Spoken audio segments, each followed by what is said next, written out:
Hi everybody, thanks a lot for dialing in today. Really keen to get started. We've just got a few more people that we can see dialing in, so if you can just bear with me for a minute or two, we'll get cracking. Cheers.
Hi everybody, it's Mike here from Xref. Happy Friday. Thank you so much for joining me for the session today. Hopefully it leads us nicely into lunchtime. It's a beautiful day here in Sydney, and I hope you've had a great week and looking forward to the weekend. We're going to get cracking and hopefully open up a few secrets to success around HR tech. And over the next 30 minutes, I'm going to take you on a short journey. If you don't know me, I'm Mike, I'm the APAC Sales Director here at Xref. If you haven't heard of Xref, we're a software platform, and we help recruitment teams around the world to save time and money and generate better insights on candidates by automating their reference checks. So I can certainly tell you a little bit more about that at a later stage. But what we're going to look at today is capabilities and platforms, and having a look at how you can make a strong business case for investing in HR tech. And we're also going to have a look at what you actually need to do to prepare your organization for a successful deployment of this tech and how to then measure its success once it's been implemented. So we're going to start from the very beginning, and I imagine some of you that have joined the session today are thinking about investing in an HR tech solution, but you're not 100% sure about how to go about it. Recently, I was at the RE conference in Sydney, 2,000 HR delegates in attendance, and I think there was over 150 software or tech providers that were exhibiting. If I was in your shoes, I think it would be a pretty difficult job to decipher between what's hot and what's not and what's going to work for my business. So luckily, we've got you covered. We're going to take you through our HR tech checklist.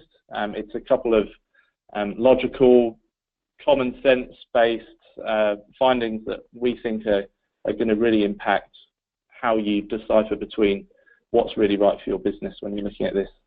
So we've got a PDF copy of the checklist. We're going to send that through to you at the end of this, and we're going to also run a couple of polls.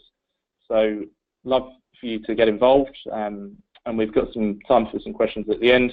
We're going to try and wrap this up within about half an hour, and I'll stop waffling on after that. So before we get going, we're going to run the first poll, and I'll pop it up on the screen now. And the question is, how confident would you feel about identifying the right HR tech solution for your business right now?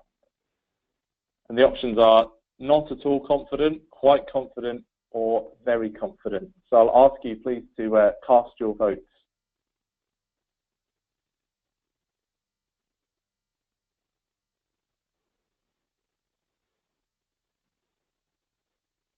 And the stats that are rolling in straight off the bat we're at 0% very confident. So interesting. Hopefully we can make you feel a bit more confident through, and certainly at the end of the session.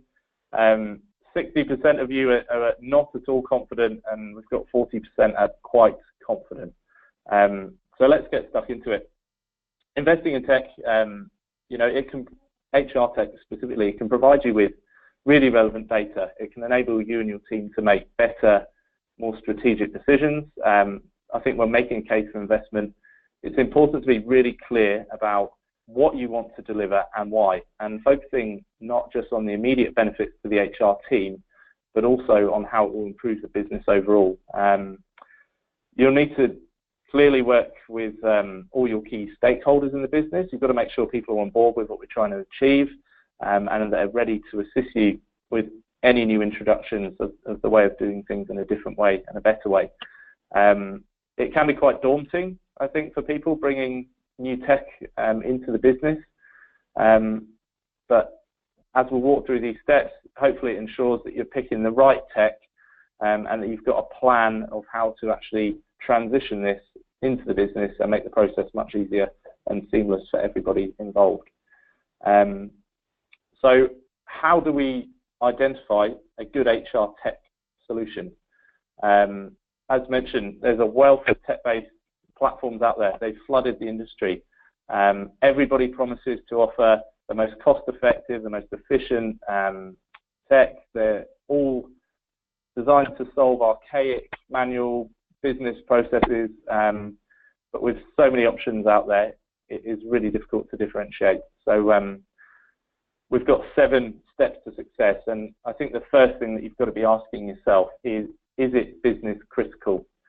The market is chaotic. There's so many different solutions. A lot of these are, from my experience, nice to have. It's really important to differentiate between what's actually going to impact your bottom line and what's actually going to stand out and what's actually going to solve a business critical problem or a manual process that's actually costing the business time. And especially at a time where, budgets and finding the money to invest in tech is tight, we've got to make sure that we're spending it correctly. So it's worth conducting a bit of an audit around where you're losing the time in these processes, and then looking at what HR tech could add real value. So that leads us on to poll number 2. It's time to vote again. So what do you consider to be the biggest risk of investing in HR tech? And the options we've got here is purely just wasting time and money if it doesn't work. Expecting your team to adopt a new approach, is that a risk? Or causing a disconnect between recruitment processes? So I'd ask you to jump on and click the button again, and we'll see what everybody's thoughts are.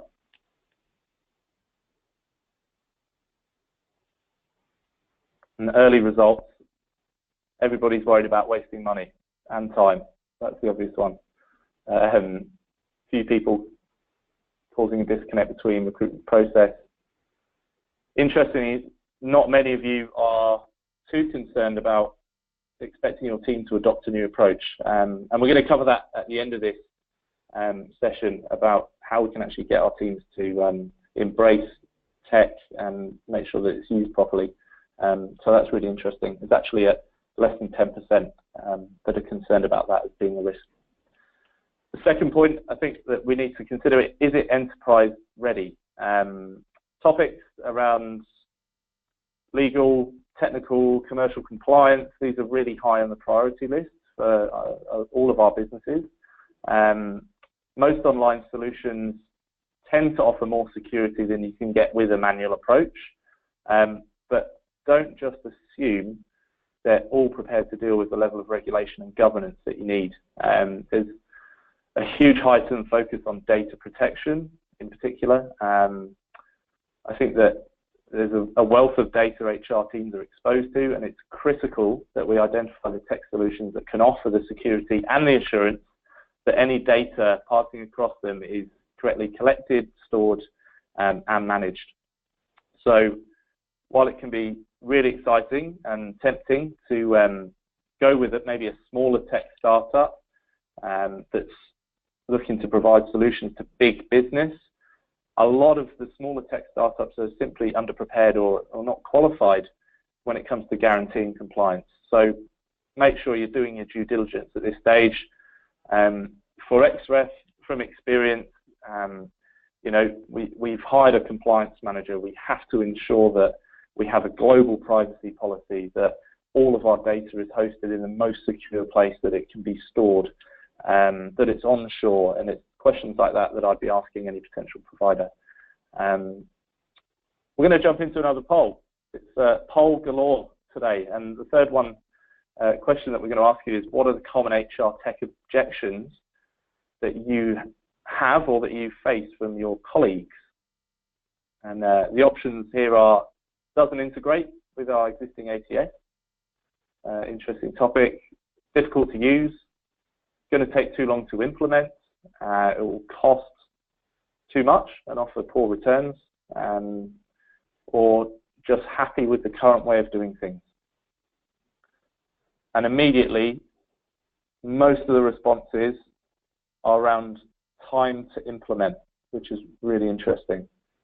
It's a pretty even split around ATS integration, difficulty to use, and actually only a very small minority of us are happy with the current way of doing things. So that's really interesting. So on the implementation piece, the next point's topical. Can it be deployed in 24 hours? With the way that tech is built at the moment, it should be able to be deployed in 24 hours. Cloud-based software, you just switch it on. There's no need to get involved in something that needs a heavy implementation, that has to spend months and meetings about meetings and project plans to get up and running.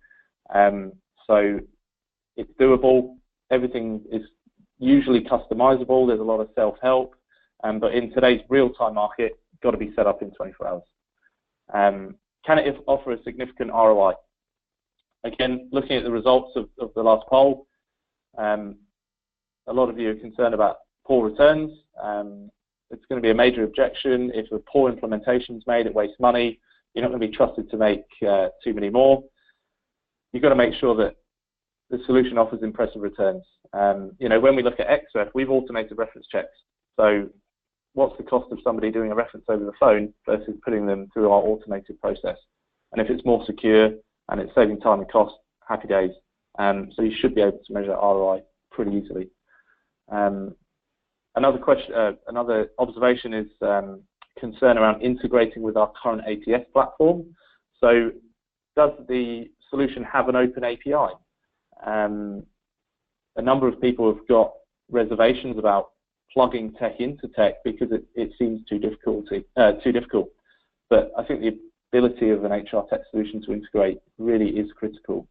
There's a lot of solutions around at the moment that do offer very specific solutions to niche problems, but that's a good thing. You don't really want to use a jack of all trades that's not really fit for purpose and that's not really good at doing everything.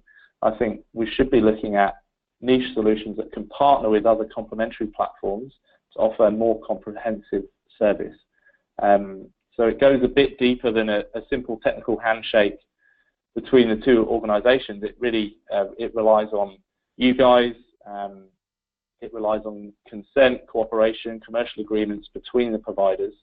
It's not always that straightforward, but when it's done right, it can have a huge impact.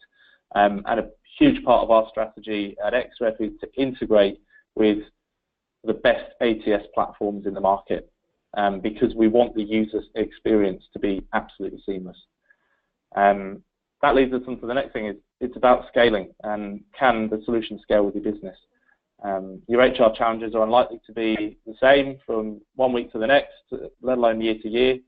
And I think you need a solution that's going to be flexible and nimble, and actually meet the market demands that you're facing. And as you grow, you need that solution to be able to scale in line with that growth.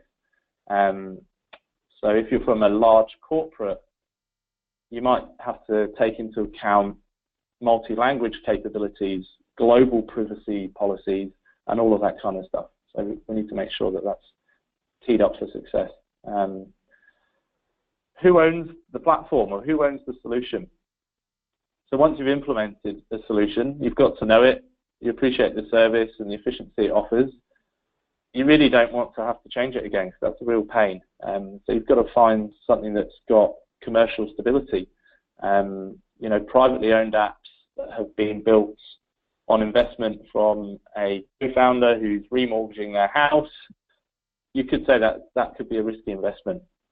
If you look at a public entity that has accessible records, tenure, they've got governance and regulatory control in place, that might be a safer partner. And that's kind of it. That's our 7 steps to success. We're going to send you that after this, so hopefully you haven't scribbled it down, but it leads us nicely onto how we can actually ensure that there's adoption and successful adoption again amongst employees. Because I think the best HR tech solutions are really simple to implement, but it doesn't necessarily mean that it's always going to be used and adopted by your staff. So unfortunately, the build it and they will come theory doesn't ring true every single time, and you've got to prove that there's a better way of doing things. I think the key is make sure it's simple, make sure it's easy to use. If it's too complicated, people just aren't going to engage and aren't going to come on the journey with you. So how intuitive is your solution? Is it logical? Is it simple to navigate? Is it mobile? Will it be seen as relevant? Is it actually going to free them up to do more strategic tasks? So hopefully you can answer yes to all of these from a practical perspective. And how can you prepare the business for digital disruption? I think the key is before you deploy, before you even get as far as critiquing a platform, you've got to look at the business and you've got to see, are we actually open to digital disruption? If not, how can we communicate that around the business? How can we work on our internal comms and campaign what we're trying to achieve? What devices and platforms are we already using? You know, are we archaic? Are we on Excel spreadsheets and Outlook accounts, or are we on Gmail and we use Slack and WhatsApp and Xero and Salesforce and plug everything in? It really, I guess, depends on where your business is up to with adopting this tech. It's good to conduct an audit of what you're currently doing before you try and make a deployment, because sometimes it's a step change and you need to look at the various parts of the machine and fix them in a logical manner rather than just throwing every solution in at the same time and absolutely overwhelming staff and decision makers and stakeholders. So just have a think about what's going on in your business right now. And you can measure a successful deployment. So as mentioned before, you've got to demonstrate the value of what's going on to get people on the journey. Pre-deployment and post-deployment, it's all measurable. It's all in the data. And I think a positive deployment would really include reducing the time that's wasted due to automating a manual process. That's the obvious bit. Minimizing, time spent doing data entry and those kinds of tasks. I think a more productive HR team with greater success metrics does really matter. Nobody wants to be doing admin. And you've got to make sure that it's secure and consistent. Most tech should provide you with a reliable audit trail of all the processes every time you click the button and exactly what's going on behind the scenes. So it's important to have continual status updates, keep everybody involved in the recruitment process, offer them a better experience, and that will also translate over to the candidate. A hot topic is candidate experience, making sure that candidates are kept in the loop, making sure that they're not dropping out of our process because it's archaic, it's manual, it's mismanaged. So all good things to have a good think about. One final poll question before we cover off some of your questions. have you noticed a positive shift in the way that HR and recruitment teams work with the introduction of technology? And it's just a simple yes, no, or not sure. We haven't implemented anything yet.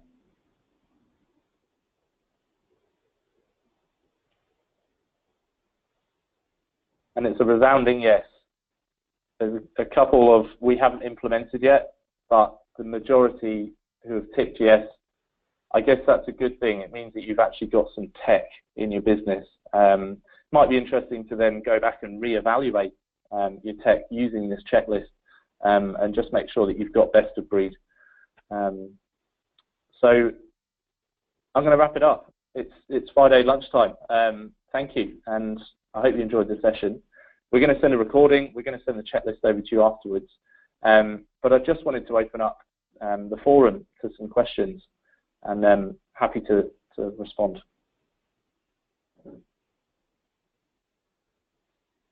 And I can see the first question that has come through here is, what do you think is the future of HR tech?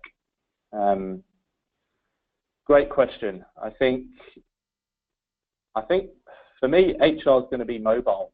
In our business, it's mobile first. Get it on mobile, make it easy for everybody, make sure that candidates can play a part in the role on the bus on the way home from work, make sure that referees can do this on an iPad, make sure that it's mobile friendly, it's built with mobile first, it fits the screen size of everything we're using. And that's in every sector. I do a lot of work within aged care, and prior to Xref, there was a bit of fear that people wouldn't be able to operate on mobile, that they wouldn't even have email addresses, and I think we've dispelled that myth, and we see a phenomenal response rate in an industry where we didn't think this would work so well. So I think everything should be built mobile first, and I really think that that's the future. Second question is, will HR have the need for an ATS in the future? Okay. Interesting. If I'm being completely honest, I've got absolutely no idea. I'm guessing that this question is talking about stitching in best of breed solutions and moving away from having a core ATS. I think the beauty is, and this goes back to the open API piece, is that essentially every best of breed tech provider should be able to plug in to each other, and every great ATS should have an open API to allow the data transfer from these businesses. But I don't know how critical the ATS is as part of the process. To me, an ATS platform takes the candidate through the workflow and the steps in the recruitment process. And right now, typically, you would plug in an Xref, you'd plug in a video pre-screening provider, a psychometric testing provider, and you might plug in a few different apps. Whether you could remove an ATS and just stitch in apps is a great question, and I'm sure it probably is doable. Unfortunately, I'm not technical, but really interesting question. So thanks for sending that through. One final question here is, how can we verify that we are interacting with the candidate directly and not with someone pretending to be the candidate using HR tech? Fascinating question. I guess it depends in what context and what solutions you're looking at. I mean, with Xref specifically, we know we assume that we know it's the candidate because they're the person that's applying for the role. So I'm not 100% sure how to approach that one, but we'll have a think about it, and the person that sent it in, we'll see if we can come up with a response. And so that wraps up today's webinar. Hopefully we kept it short and sweet, and there's a few takeaways from the HR tech checklist. I wish you all a fantastic weekend, and please get in touch if you've got any questions. But otherwise, thanks for dialing in.